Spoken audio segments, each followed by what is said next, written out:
पहले वीडियो में मैंने आपको क्या पढ़ाया, डीएनए का स्ट्रक्चर और डीएनए की स्टेबिलिटी, डीएनए पे बेस्ड कुछ क्वेश्चन और डीएनए की पैकिंग। अब तो आप सब समझ गए होंगे। और how to prove that DNA is a genetic material. और जो हमारा डीएनए है वो क्यों इतना इम्पोर्टेंट है, because DNA can make replica of it, अपना एक डुप्लीकेट बना सकता है। तो आज हम पढ़ेंगे क्या, DNA replication. DNA replication, replication का मतलब है अपना एक डुप्लीकेट बनाना, है ना। तो वॉटसन एंड क्रिक, आपको पता है कि वॉटसन एंड क्रिक ने किसकी डिस्कवरी करी थी, डीएनए के 3 डायमेंशनल स्ट्रक्चर की। Watson and Crick in 1953 when they studied the 3D model of DNA, तो 3D मॉडल में हमने क्या पढ़ा कि DNA is a double helical structure। तो they have also given a concept, उन्होंने एक ये भी कॉन्सेप्ट बताई कि DNA can form a replica of it, अपने जैसा एक और DNA बना सकता है। कैसे? They said कि DNA is a double helical structure और जिसकी polarity क्या होती है, they have what, the opposite polarity, ये वाला स्टैंड आपका, and this is what, they have a different polarity, this is 3-5-, ठीक है। तो डीएनए के दोनों स्ट्रैंड क्या करते हैं, they can unwind, uncoil and they act as a template. कैसे एक्ट करते हैं, they act as a template and both the strand can synthesize a new strand on itself, अपने ऊपर एक नया स्टैंड बना सकते हैं according to the rule of Chargaff, base pairing के रूल के हिसाब से। This was a concept given by whom, Watson and Crick. Watson and Crick ने क्या कहा कि डीएनए अपने जैसा एक डीएनए बना सकता है, दोनों स्ट्रैंड अनवाइंड करते हैं और कैसे एक्ट करते हैं, टेम्पलेट की जगह चेरगॉफ रूल के अकॉर्डिंग, बेस पेयर के रूल के according they can synthesise a new DNA. Suppose it was A here, this should be T, तो यहाँ पे A है तो यहाँ पे क्या होगा, T। Naturally T will go this side, so this should be A. So they both are what, the replica of each other and the replica of their parents। वो अपने भी डुप्लीकेट हैं, अपने पेरेंट के भी डुप्लीकेट हैं। लेकिन जब ये नया डीएनए बन रहा है, जो डॉटर डीएनए बन रहा है, this is the daughter DNA, ये जो आपका डॉटर डीएनए बन रहा है, इस डॉटर डीएनए में क्या है, one of the strand is parental strand, एक क्या है, parental strand है, और the other strand जो दूसरा स्ट्रैंड है, this is newly synthesized, the other strand is newly synthesized strand। and इस तरीके के डीएनए रेप्लिकेशन को वॉटसन एंड क्रिक ने क्या कहा, this is semi conservative mode of DNA replication. उसने क्या नाम दिया इसको? Semi conservative. This is, he said it is semi conservative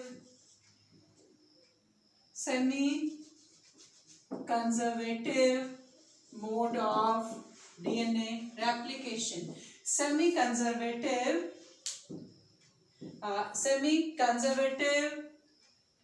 mode of DNA replication. Semi conservative means half part of the DNA is always conserved. DNA में जो नया DNA बनेगा उसमें एक डीएनए क्या है आपका? पुराना है, और दूसरा डीएनए क्या है? दूसरा स्ट्रैंड क्या है? न्यूली सिंथेसाइज है। ठीक है, तो डीएनए क्या करता है? रेप्लिकेट करता है, और जो हमारा डॉटर डीएनए है उसमें एक स्ट्रैंड पुराना और एक नया होता है।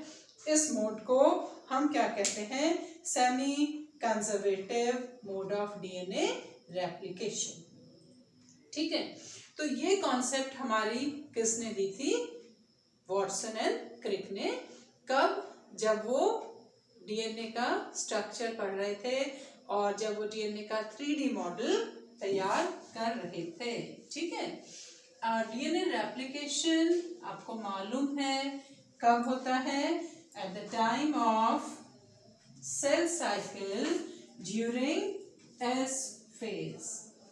ये तो भाई एक बहुत सिंपल सी बात थी कि डीएनए रेप्लिकेट होता है ड्यूरिंग सेल साइकिल। फाइन, अब डीएनए रेप्लिकेशन होता है और इसका मोड क्या है, इसका तरीका क्या है? Semi conservative. This was proved bye whom? हर चीज का हमें क्या चाहिए? एक्सपेरिमेंटल प्रूफ चाहिए। ठीक है, तो experimental proof of DNA replication, this is very important for 3 marks question in board exam and for small question in NEET exam. ठीक है, तो जो डीएनए रेप्लिकेशन का अब मैं आपको पढ़ा रही हूँ क्या? Experimental proof. Experimental proof of DNA replication is given by whom? किसने दिया इसका? Experimental proof is given by Matthew Michelson and Stale in 1958. 1958 में Franklin Stale, Franklin Stale and Matthew Michelson has given experimental proof of DNA replication and it is semi conservative in nature. उन्होंने क्या proof करा? कि DNA का replication semi conservative method से होता है। Fine, semi conservative mode of DNA replication. ठीक है, सेमी मतलब हाफ, कंजर्व मतलब प्रिजर्व। डीएनए का आधा हिस्सा प्रिजर्व रहता है नए डीएनए में। ये प्रूफ करा Michelson एंड स्टेल ने in 1958. Let's start with the experiment.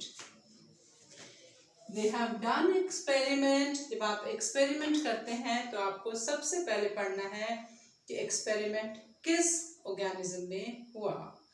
Experiment was done on E. coli, prokaryotic organism, bacteria में। ये सबसे ज्यादा प्यारा है एक्सपेरिमेंट करने के लिए। ठीक है, ई कोली बैक्टीरिया के ऊपर। दे ग्रू ई कोली बैक्टीरिया क्योंकि इसको ग्रो करना बहुत आसान होता है और इसकी लाइफ स्पैन भी बहुत छोटी होती है, 20 मिनट्स की। फेवरेबल कंडीशन में जल्दी से मल्टीप्लाई कर जाता है। तो ई कोली बैक्टीरिया को उन्होंने ग्रो करा। बैक्टीरिया को ग्रो करेंगे तो आपको कल्चर मीडियम चाहिए, तो ग्रो करने के लिए उन्होंने कल्चर मीडियम में सोर्स ऑफ नाइट्रोजन क्या यूज करा? व्हाट? Ammonium chloride. और इस अमोनियम क्लोराइड में जो नाइट्रोजन थी वो क्या थी? 15। This is not an isotope, this is what? Heavy nitrogen. ये नाइट्रोजन का आइसोटोप है, आपको पता है। तो दे ग्रू what? E. coli bacteria in a culture medium having heavy nitrogen, and the source of nitrogen was ammonium chloride. ठीक है। अब उन्होंने इसको ग्रो करके when they observe the DNA of this bacteria, इस बैक्टीरिया के डीएनए को ऑब्जर्व करा। आप भी करो। तो डीएनए को जब ऑब्जर्व करा तो in both the strand which nitrogen was present in 15। ठीक है, नाइट्रोजनस बेस आपको पता होती है। तो नाइट्रोजन कौन सी इनकॉर्पोरेट हो गई? 15। इसको उन्होंने कहा दिस इज हैवी।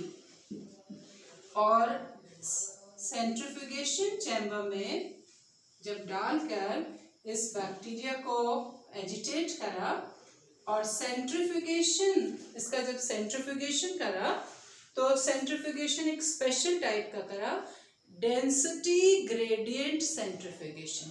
हम यहाँ पे वर्ड यूज कर रहे हैं हैवी, तो उसकी डेंसिटी ज़्यादा होगी। तो हमें बेसिकली डेंसिटी चेक करनी थी। तो डेंसिटी के लिए उन्होंने क्या करा कि डेंसिटी ग्रेडियंट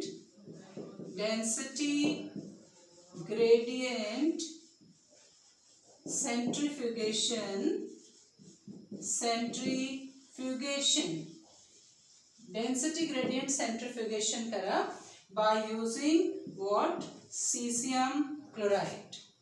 सेंट्रीफ्यूगेशन में क्या ऐड करा? सीसियम क्लोराइड, जो कि एक डेंसिटी ग्रेडियंट सब्सटेंस है। तो बैक्टीरिया जो थे they all settle at the base according to their density and they have become heavy. Why? Because of N15. N15 की वजह से बैक्टीरिया हैवी हो गए थे। सेंट्रीफ्यूगेशन चैम्बर में डेंसिटी के अकॉर्डिंग सेटल डाउन हो गए और यहाँ पर नाइट्रोजन क्या थी? N15। ठीक है। Then to these bacteria they transferred. अब इन्होंने इनको क्या करा? ट्रांसफर कर दिया। किसमें? एक नॉर्मल मीडियम में, जहां पर अब इसको क्या करा? ट्रांसफर कर दिया। ट्रांसफर कर दिया in a medium where the source of nitrogen was N14। अब यहाँ पे नॉर्मल नाइट्रोजन वाले मीडियम में ये बैक्टीरिया को ट्रांसफर कर दिया। ठीक है। And allowed them to grow. After 20 minutes, 20 minute के बाद। Why only after 20 minute? क्योंकि नॉर्मल कंडीशन में ई कोली की लाइफ स्पैन 20 मिनट्स है। It was observe. फिर उन्होंने इसके डीएनए को निकाल कर स्टडी करा। तो दे सॉ कि यहाँ पर जो आपके डीएनए बने हैं, दे सॉ कि द डीएनए फॉर्म, मैं इसको कलर डिफरेंशिएशन कर दूंगी जिससे कि आपको अच्छे से समझ में आ जाएगा। दैट डीएनए यहाँ पर क्या हो गए? One strand was having N14 और जितने भी डीएनए बने यहाँ पर, और उसके एक स्ट्रैंड में क्या था? N15 और दूसरे स्ट्रैंड में N14। And to them he named as which DNA? Hybrid DNA. Hybrid बोल दिया इनको। हाइब्रिड क्यों बोला? क्योंकि दो तरीके के नाइट्रोजन है। अब डेंसिटी ग्रेडियंट सेंट्रीफ्यूगेशन चैम्बर में जब इसको स्टडी करा तो they were little upper side in the culture medium. यहाँ पर दे वर N14 एंड N15, और यहाँ पर दोनों स्टैंड में क्या था, N15। आप लेवल चेक कर रहे हैं, है ना, यहाँ पे लोअर लेवल में थे, हायर आ गए। This was after 20 minutes. 100% सारे DNA आपके क्या थे, हाइब्रिड DNA।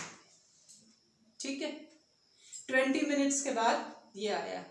यहीं पर वैसे प्रूफ हो गया कि DNA इज व्हाट, रेप्लिकेट हुआ है, लेकिन रेप्लिकेशन क्या है, सेमी कंजर्वेटिव है।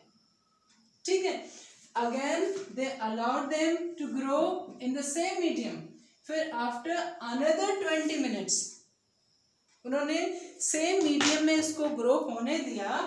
अभी भी still the source of nitrogen was N14। After another 20 minutes, 20 + 20 लिख रही हूं मैं, ठीक है, 20 मिनट ये वाले plus 20 minutes. So this was parental generation. ये आपकी कौन सी जनरेशन थी, पेरेंटल जनरेशन थी। ये कौन सी जनरेशन है, फर्स्ट जनरेशन है। अब सेकेंड जनरेशन में what was observe, second generation में क्या ऑब्जर्व करा, this is what was observed in the second generation। थोड़ा सा मैं इसको दूर करके लिखूंगी जिससे आप समझ जाएं अच्छी तरीके से।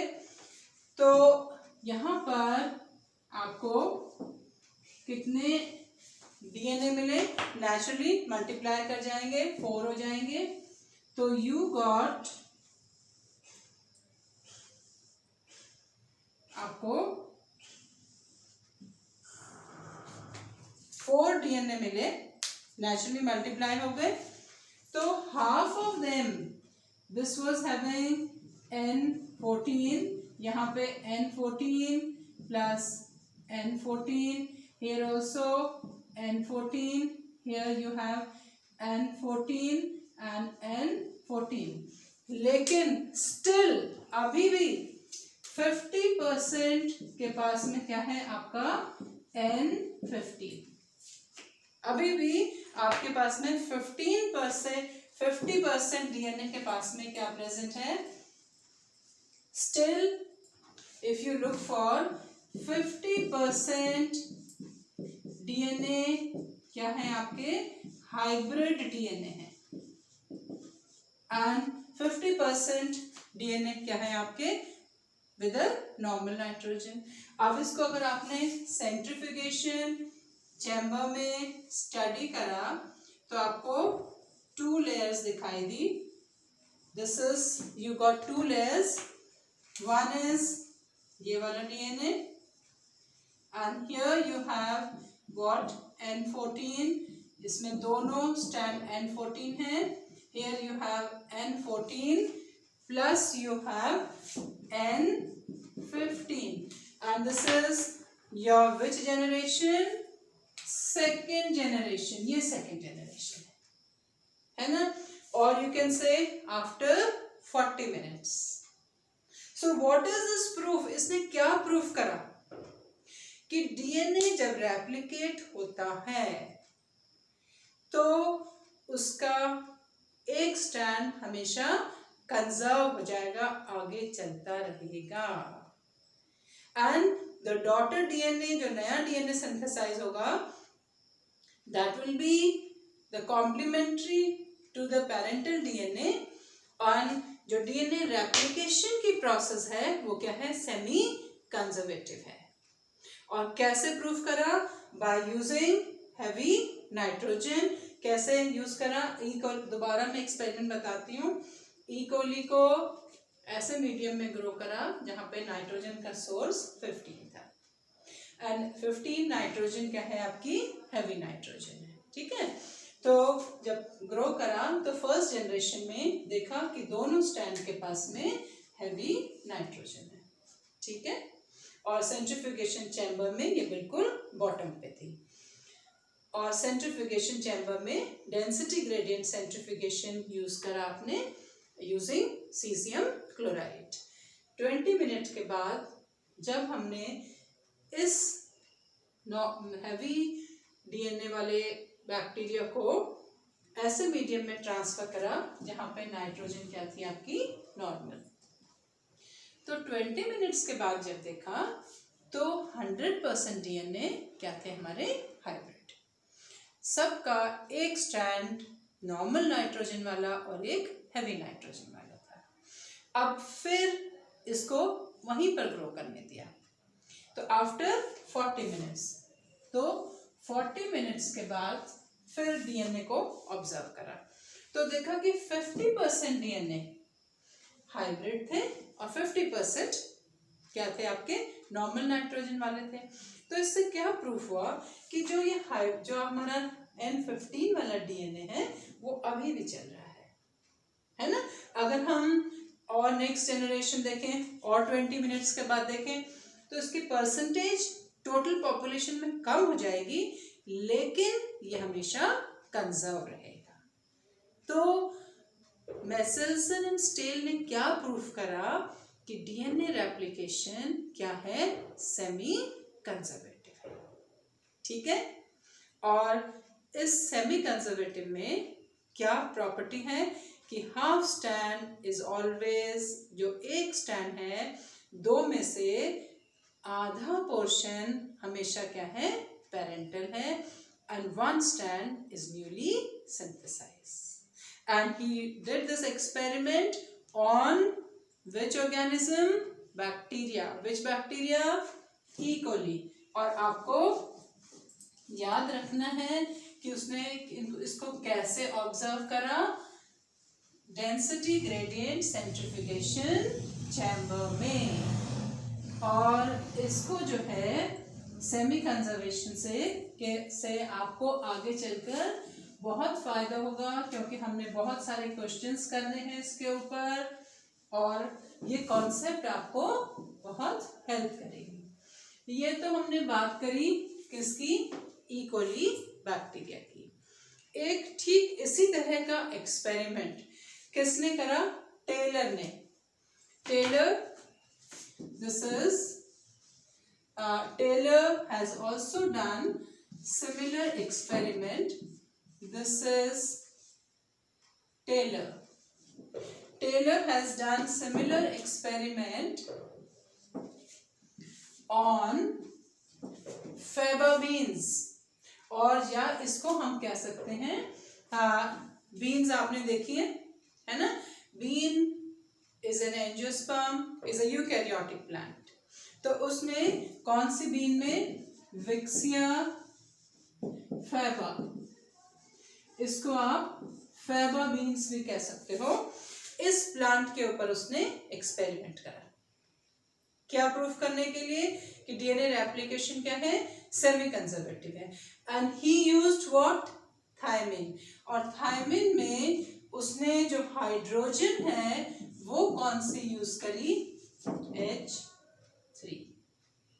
देखो जब भी हम जेनेटिक्स के कोई एक्सपेरिमेंट करते हैं तो नॉर्मली हम क्या करते हैं, लेबलिंग करते हैं।